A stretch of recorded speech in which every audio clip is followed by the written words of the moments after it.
시청자 여러분 안녕하십니까. 이제 10월 3일 자정을 막 넘겼습니다. 지금부터 전욱현의 안보정론 심야 방송을 시작하겠습니다. 이번 시간에는요, 여야 모두 지금 지지율에 비상이 걸렸다라는 분석 기사들이 지금 많이 나오고 있네요. 그래서 이 내용을 여러분께 전해드리도록 하고, 그 다음에 이제 대장동 사건에 이어서 그 다음에 이제 우일의 사업, 여기도 뭐 비리투성이지 않습니까? 그래서 이 비리투성의 실체를 연합뉴스가 최초로 보도해서 보도하고 있습니다. 그리고 그 다음에 성남 풋볼클럽 사건과 관련해서 이 공모로 지금 이제 이재명과 정진상이가 이 공소장에 나와 있지 않습니까? 이거를 가지고 말이죠. 지금 상당한 이 위기 국면에 지금 처해 있어요. 자, 그래서 지금 이제 이 보도들을 보면요. 이 보도의 흐름이 이제 이재명에 대한 이 소환, 이건 불가피하다. 그래서 검찰이 말이죠.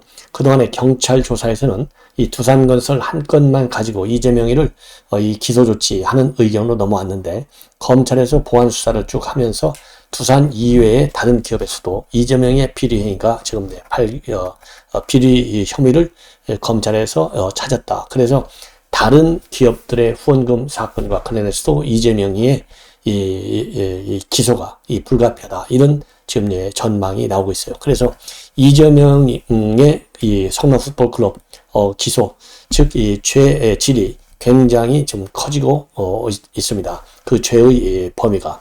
그래서 앞으로 이재명의 이러한 결국은 뭐 이 구속영장을 청구해야 되지 않겠습니까? 자, 이 공직선거법에서는 불구속 기소를 했고요.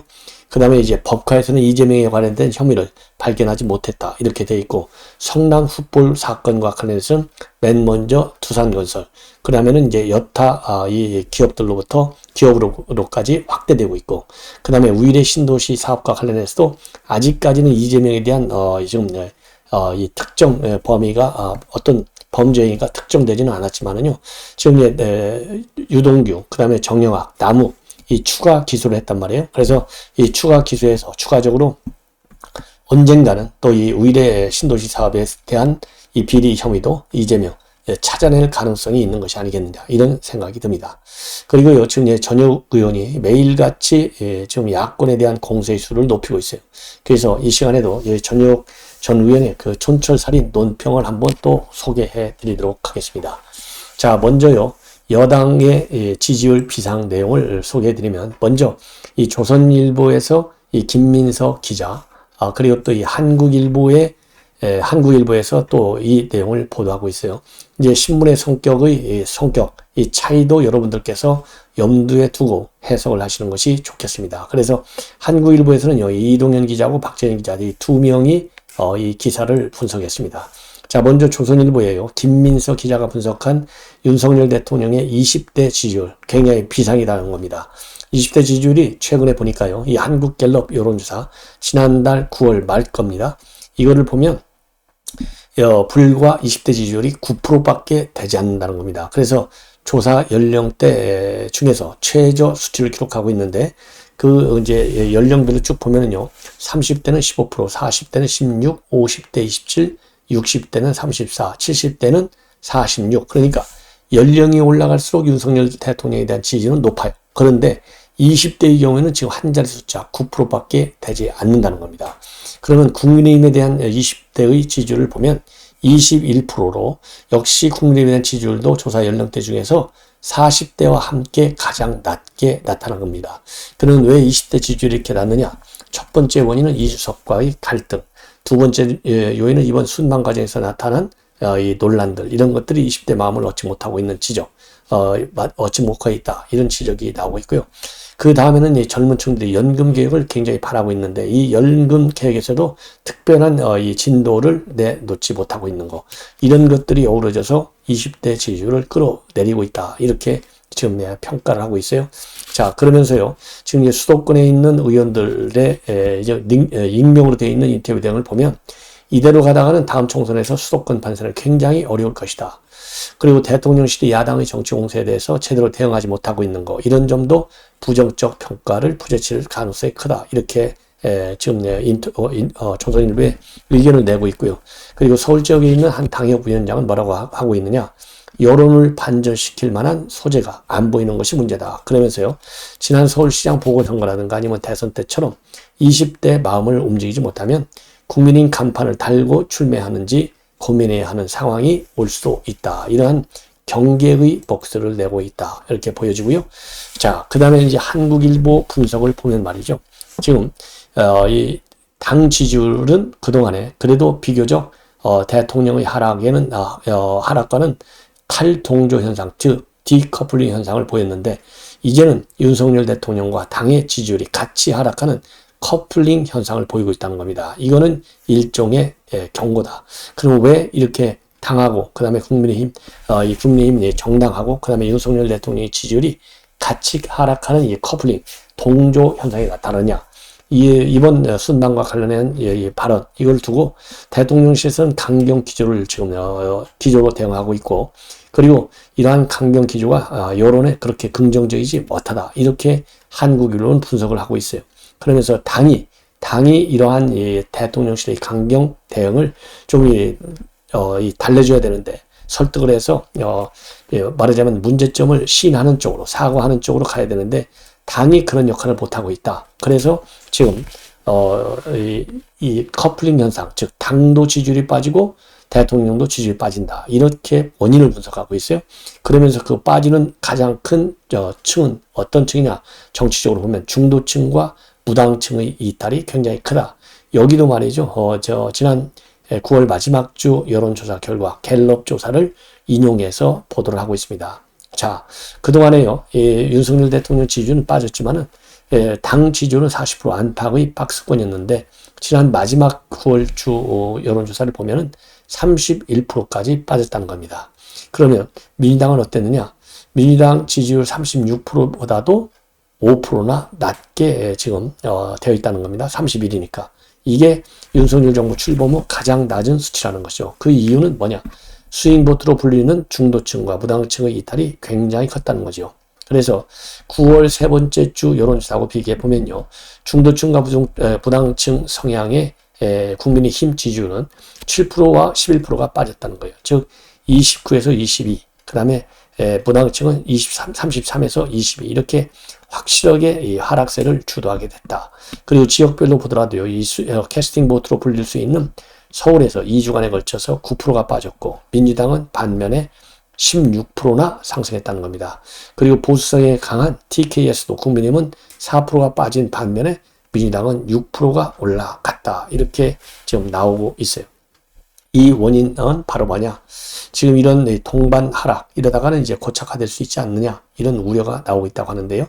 그 중에 하나는 바로 이 콘크리트 지지층의 이탈 가능성이 이제 크기 때문에 나타난다는 것이죠. 그리고 이번 갤럽에서 24%를 윤석열 대통령이 받았는데 이거는 홍준표 후보가 대통령 탄핵 직후 있었던 대선에서 얻은 투표, 이 마지노선이라는 겁니다. 그런데 이것도 깨질 가능성이 있다는 겁니다. 그래서 당 지지율 하락세를 돌려놓지 못하면 앞에 조선일보에서 언급한 대로 내년 4월 재보선 전략에도 차질이 불가피한 것 아니냐.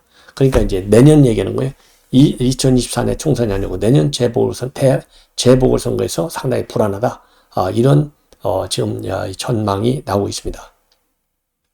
그리고요, 여론조사기관인 SDI의 이진호 대표는요, 2019년도 조국 사태처럼 사태 초반에 중도층과 무당층이 민주당에 등을 돌렸는데 끝까지 강경기조를 그 당시 민주당이 고집했다는 거죠. 그래서 이번 대선에서 결국은 지지층을 봉헌하는데 실패해가지고 결국 정권 내주지 않았느냐.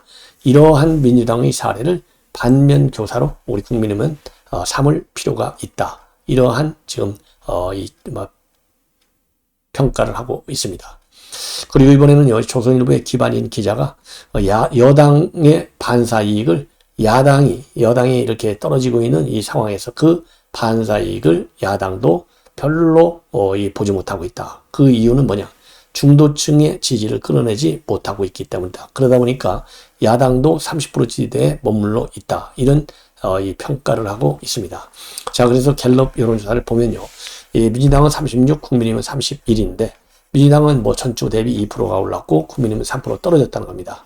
자, 그러면 통상 대통령 지지율이 급락하면 야당 지지율은 올라가는데 민주당이 여전히 30% 박스권에 딱 갇혀 있다는 겁니다. 자, 그래서 윤석열 정부 출범 이후 가장 높은 지지율은 8월 첫 번째 주 39%였는데요. 자, 이렇게 해서 그 이후로 민주당이 조금씩 빠지고 있는 거나 마찬가지잖아요. 이와 관련해서 민주당은 뭐라고 평가하느냐. 대통령과 정당 지지율은 비례하지는 않는다. 꼭 비례하지 않는다. 그러면서도요, 내부적으로는 뭔가 우리 민주당도 잘못된 게 있는 것 아니냐. 이런 평가가 나오고 있는데, 첫 번째 원인으로는요, 이재명이가 국회의원 출마하고 당대표 출마하고 이런 것들이 부정적 영향을 상당히 줬다라고 하는 겁니다. 그리고요, 또 지금 이재명에 대한 이 검찰 수사가 본격화되고 있는데 이게 꼭 야당 탄압이냐? 아니다는 겁니다. 그런데 자꾸 야당 탄압이라고만 야당이 주장하니까 중도층이 좀 떨어져 나가는, 그래서 중도층의 지지를 얻지 못하는, 왜냐하면 민주당이 야당 탄압이다 이래서 강공 모드로 하는 거에 대해서 중도층들이 불만을 가지고 있다. 그런 데다가 장관 해임 건의안까지 밀어붙이니까 이거는 결국 집토끼만을 위한 정치를 하는 거 아니냐, 이런 비판이 있다는 겁니다. 그리고요, 또 갤럽 조사를 보면 무당층도 윤 정부 출범이 최대치라고 그래요. 무려 27%인데요. 이 얘기는 현재 지지하는 정당이 없기 때문에 중도층이 그만큼 늘어나서 이게 무당층으로 이어지는 거라는 겁니다. 자, 그래서 지금 야권 관계자는요, 민주당이 과거와 달리 강경 지도부에 맞서는 의원은 거의 없다. 그냥 1인 독주 체제로 일사불란하게 움직이는 것처럼 보이는데, 이런 것들이 일반 국민 눈에는 이렇게 건강한 정당으로 보이지 않는다는 겁니다. 그래서 떨어진다는 거예요. 그런데 민주당 내부에서는 어떤 의견도 있느냐? 지금 당장 전국선거가 없지 않느냐? 그러니까 중도 싸움을 할 필요는 없다. 정부 여당을 비판하면서 선명성을 강조하는 것이 오히려 더 도움이 된다. 이런 또 입장이 민주당 내에서는 상당히 강하다. 그리고 좀 개딸들을 중심으로 한 민주당 강경파들도 의원들한테 더 세게 싸워라, 이렇게 주문을 하고 있다고 합니다. 이런 것들이 어우러져서 이 민주당도 박스권에서 벗어나지 못하는 이 한계성을 노정하고 있다. 이런 분석을 조선일보는 또 하고 있습니다.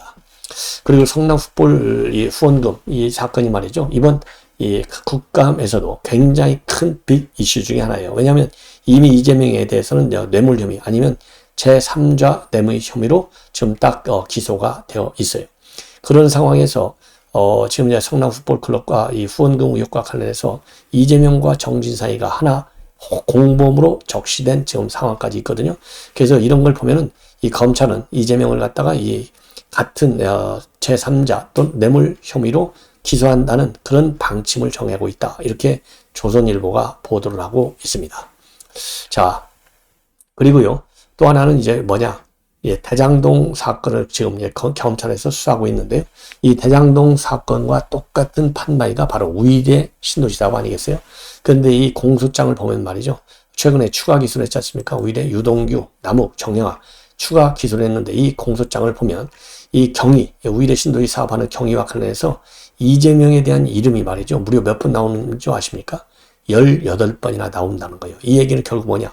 우이대 신도시 사업과 관련된 이재명의 비리, 이 가능성이 상당히 큼을 검찰도 지금 알고 있다는 것이죠. 그러면은 어떤 문제점들이 있느냐? 이 대장정하고 판바이라 있잖아요. 그래서 지금 이제 민간업자들, 즉 정영학 씨가 말이죠, 정영학 변호사가 아예 수익 관련 민간 사업자 선정을 위한 평가 기준이 담겨 있는 공모 지침서를 아예 정영학 씨가 만들었다는 겁니다. 이 정영학, 남욱, 유동규 이런 사람들이 같이 아예 만들었어요. 같이. 그래서 이 얘기는 결국 보니까 수험생이 시험을 쳐야 되는데 시험 문제를 수험생들이 스스로 내는, 여기에 해당되는 거 아니냐.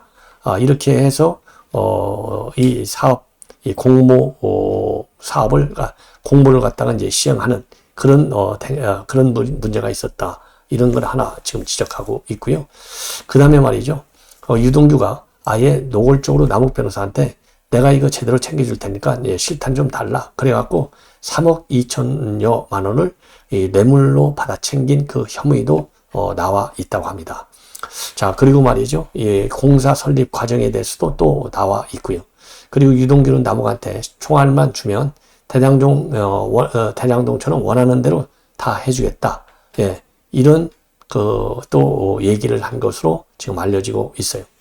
자, 그래서 그리고 또 하나는 뭐냐? 유동규는요, 우리가 죽을 때까지 같이 가야 된다. 한 몸이다. 그래서 2014년도 선거에서 이재명 시장을 어떻게 당선시킬 것인지 여기에 대해서 우리가 포커스를 맞춰야 된다. 그래서 2014년도 지방선거에서는 반드시 재선돼야 한다라고 하는 것을 또 이 남욱 변호사한테 강조를 또 했다고 합니다. 예. 자, 그러면 이러한 이 내용을 통해서 말이죠. 민간업자들과의 그러니까 사전 정보 유출 이것도 이제 굉장히 중요한 역할을 한 것이죠. 이렇게 해서 민간업자들하고 한 몸이 돼가지고 우일의 신도시 사업도 결국은 단행을 한 것이죠. 자, 그러다 보니 그리고요. 또 하나 중요한 것은 이제 호반건설이 여기에 참여했는데 이 호반건설도 말이죠.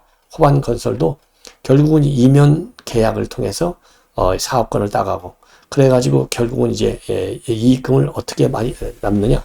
호반건설에서 말이죠. 결국은 1137세대를 지어졌는데 이 푸른 우일의 프로젝트에서는 총 418억 상당의 이 시행 이익을 확보했고 그리고 주주 협약에 정한 비율에 따라서 나누어 보면 이 호반건설이 169억 원 그리고 남 변호사와 같은 이런 민간업자들이 42억 3천만 원을 이 주주 협약이 정한 비율에 따라서 배당을 또 챙겨가는 이러한 어마어마한 이익을 보게 했다는 것이죠. 이게 전부 다 유동규, 남욱, 정영학이 짜고 친 덕택이다. 이렇게 보여지는 대목입니다. 자, 이번에는요, 이 전효욱 의원이 이번 이제 여러 가지 국군이날 행사라든가, 그 다음에 또 뭐라고 그럴까요? 이준석이가 한 이 4.4 5.2 개헌안, 이거를 갖다가 이철승 끝까지 반대했는데요. 이철승의 딸인 이양희 윤리위원장, 이거 뭐 하고 있느냐? 예, 친윤 세력으로서 그야말로 그러니까 대통령실 눈치만 보고 있는 거 아니냐 이런 비판을 하고 있습니다. 자, 그래서 먼저요 이 전효욱 의원이 이거 하나 하고 그 다음에 국군의 날 행사와 관련해서 윤석열 대통령 아주 정말 잘했다. 눈물이 울컥 날 정도다라는 또 입장문을 내놨어요. 그래서 이 두 개의 반응을 여러분께 소개해드리겠는데요. 먼저 이준석에 대한 비판입니다. 준돌이가 아호가 생겼다네요. 이 아호가 뭐냐? 유성오입이라는 거예요. 즉, 이 4.4.5입을 소환해가지고 이양희 위원장을 비판했지 않습니까? 그런 것처럼 전효욱 의원은 유성에서 이제 성상납을 받았잖아요. 그래서 아호가 생긴 게 바로 뭐냐? 유성오입이라는 것이죠. 아주 시니컬합니다. 자, 오늘 전달받은 김갑수님 카톡. 이 꽁주머리 다소 재섭은 김갑수 아닙니다. 김갑수님 가라사대. 준석이는 머리가 나쁘다. 4.4.5입 이야기하면 거의 자여행의 큰 손에 있는데 4.4.5입이 아니라 유성오입이라고 깔끔하게 정리해 주셨어요. 오늘 춘돌이 마치 헌정회원이라도 된 듯 4.4.5입 잘난 체 했습니다. 이양희 윤리위원장 들으소서 이 위원장 부친 이철승 의원님 4.4.5입 개헌에 맞선 분이라고 본인은 뼈 있는 이야기랍시고요. 했어요. 그래서 뭐래니? 키키 이렇게 비웃으면서요. 한마디로 저렴합니다. 거물 정치인이면 아호 하나는 가져야죠. 그러면서 이준석 아호 하나 생겼네요. 유성 오입 이준석 딱입니다. 이렇게 비판을 하고 있어요. 자, 이 김갑수 씨가 이런 머저리 새끼라고 썼어요. 새끼. 그러니까 이 색은 이제 섹스의 색이고요. 희는 끼를 갖다가 이렇게 쓴 거예요. 새끼를 갖다가 발음하면 새끼가 되잖아요. 그러면서 이놈의 4.4.5입이 아니라 유성오입이 난다. 이놈아, 이런 게 이준석을 얘기하는 거예요. 오입 이야기하면 너무 손해지. 머리도 나쁜 녀석. 이렇게 지금 김갑수 씨가 이 직격탄을 날렸어요. 이걸 받아서 전효욱 의원이 비판하는 겁니다. 자, 그러면은요, 전효욱 의원이 어제 있었던 국군이날 행사와 관련해서 이 감격한 회복의 글을 소개해 드리도록 하겠습니다. 그러니까 6년 만에 계룡사에서 열렸는데 윤석열 대통령이 참석했는데 그동안에 문재인 대통령은 북한에 대해서 입도 뻥긋 못했는데 문재인 대통령하고는 너무나 비교가 크다. 그리고 북한 비핵화 결단 내려라. 자유인권 법칙 같이 지키고 강력한 국방력이 뒷받침되어야 그리고 한미연합훈련으로 행동하는 동맹 구현하겠다. 이런 얘기를 했잖아요. 오늘 윤석열 대통령을 보니까 이런 나라를 원했다라는 생각에 울컥했네요. 그러면서요. 국군이날 행사에 이렇게 감동하긴 처음입니다. 윤석열 대통령 당선만으로도 감사하죠. 확실한 안보 대통령 우리가 간절히 바랐습니다. 좌파색 가득한 야비한 여론조사를 얼마든지 흔들어 보라죠. 우리 보수파는 무슨 일이 있어도 킹이윤을 지킬 겁니다. 오늘 전과 사범도 왔네요. 얼마 있어 호송차 탈 뿐. 국민급식 세금으로 주기 참 아까운데 말입니다. 국민급식 세금, 이거 전과사법, 이거 이제 곧 구속될 것이다. 이런 얘기를 하는 것 같습니다. 예. 그리고요, 이 보훈처에서 김원웅 전 광복회장 횡령 혐의로 이제 검찰에 자료를 넘겨줬는데 검찰에서 상당 부분 입증이 됐다. 그래서 검찰에 결국 경찰에서요, 검찰에 송치를 했습니다.